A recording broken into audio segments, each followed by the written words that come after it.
This week, the Remain campaign has shown signs of fear that they are losing control of the referendum campaign.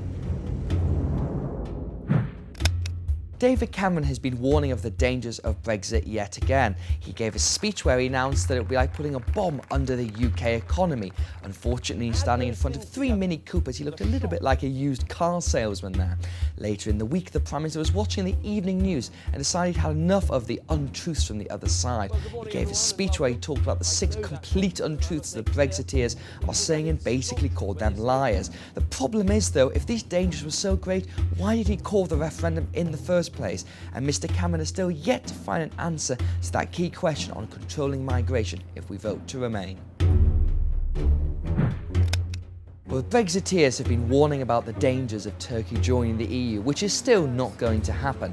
Michael Gove said that the proposed visa-free travel deal between Turkey and the EU poses a security threat to the UK. We've also seen Nigel Farage, the UKIP leader, being controversial as ever in his sort of debate with David Cameron. He said that there'd be more sex attacks in the UK if we vote to remain, and 5,000 jihadi fighters are on their way here. This relentless focus on immigration, though, does seem to be working, and Brexiteers are privately saying they think they can win this thing.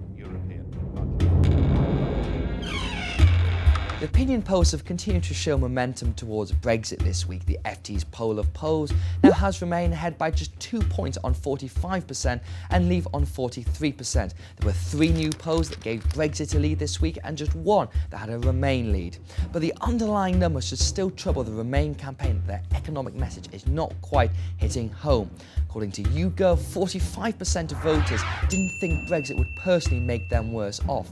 Another poll asked voters to imagine that if they voted for Brexit, it would make them £100 worse off every year, and yet 39% of voters still said they would vote to leave. This week's questionable claim is from the Stronger In campaign, who've said that a wall of capital has left Britain because of Brexit. Georgia Osborne, the Chancellor, said this was proof of fear around a Leave vote and over £60 billion had left Britain.